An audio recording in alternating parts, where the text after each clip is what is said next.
Hello दोस्तों, स्वागत है आप सभी का अपने ही चैनल स्टडी विद प्रेम में। जैसा कि आप सभी जानते हैं कि हमने टेंस शुरू किया है, उसमें आज हम शुरू करने वाले हैं प्रेजेंट परफेक्ट टेंस। आज हम इसी के बारे में सीखेंगे।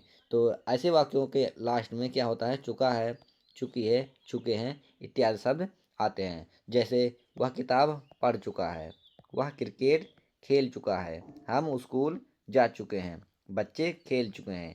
तो लास्ट में सबके अंत में क्या आया है, चुका है, चुकी है। तो ऐसे सेंटेंसेस को बोलते हैं प्रेजेंट परफेक्ट टेंस। और प्रेजेंट परफेक्ट टेंस की जो पहचान होती है वह क्या है कि जब किसी वाक्य के अंत में चुका है, चुकी है, चुके हैं आता है और काम अभी अभी पूरा हो चुका होता है, तो ऐसे वाक्यों को इंग्लिश में प्रेजेंट परफेक्ट टेंस कहते हैं। ये इसकी पहचान हो गई। और उसके बाद में इसके कुछ रूल्स हैं, जैसे कि ही, सी, इट और सिंगुलर नाउन के साथ में, यानी कि एक वचनकर्ता के साथ में या एक वचन संज्ञा के साथ में हैज का प्रयोग करते हैं। उसके बाद में आई, वी, यू, दे या फिर प्लूरल नाउन यानी कि बहुवचन नाउन या संज्ञा के साथ में हम हैव का प्रयोग करते हैं। और मेन वर्ब में थर्ड फॉर्म का प्रयोग करते हैं। और उसके बाद में हम देखते हैं इसका स्ट्रक्चर। तो इसका स्ट्रक्चर है कि सबसे पहले हम लिखेंगे सब्जेक्ट, और सब्जेक्ट के बाद में हैज या हैव का प्रयोग करेंगे सब्जेक्ट के हिसाब से। उसके बाद में वर्ब का थर्ड फॉर्म लिखेंगे और सबसे लास्ट में हम लिखेंगे ऑब्जेक्ट। तो चलिए अब हम एग्जाम्पल के माध्यम से इसका ट्रांसलेशन करना सीखते हैं। तो पहला वाक्य है कि मैं खाना खा चुका हूँ। तो सब्जेक्ट क्या है इसमें, आई। तो पहले लिखेंगे हम आई, उसके बाद लिखेंगे आई के साथ क्या लगेगा, हैव लगेगा, आई हैव। उसके बाद फिर क्या लिखेंगे हम, वर्ब का थर्ड फॉर्म। खाने का क्या होता है, ईट, और ईट का थर्ड फॉर्म ईटन, ईटन। उसके बाद ऑब्जेक्ट क्या है इसमें, फूड। ये वाक्य आपका कंप्लीट हो गया। उसके बाद अब और वाक्य हैं, जैसे कि वह किताब पढ़ चुका है। तो इसका हो जाएगा ही सब्जेक्ट। उसके बाद वह हैज लगेगा, हैव हैज लगेगा, क्योंकि ही सी इट के साथ में हैज का प्रयोग होता है, ही हैज।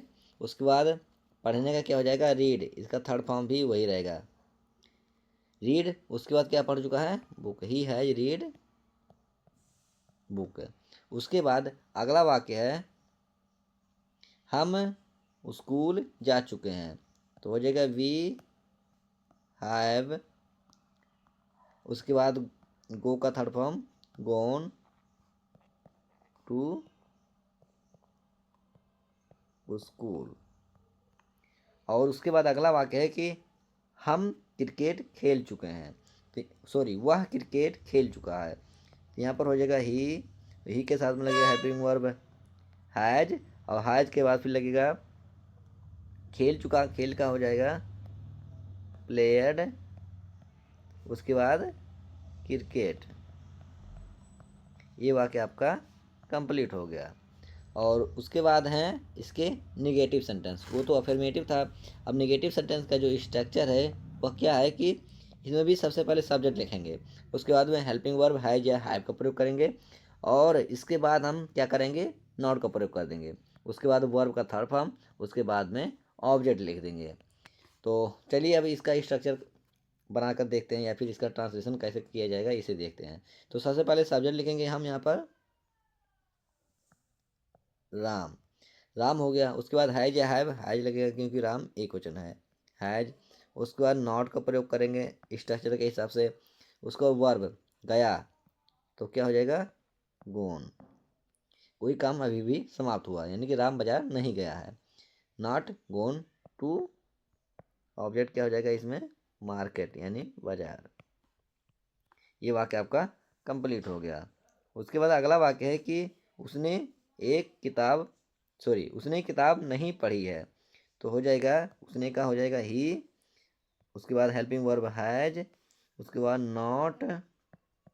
उसके बाद वर्ब रीड का थर्ड फॉर्म रीड ही होता है, रीड बुक। उसके बाद है अगला वाक्य, बच्चों ने अपना होमवर्क नहीं किया है। तो हो जाएगा चिल्ड्रेन, चिल्ड्रेन।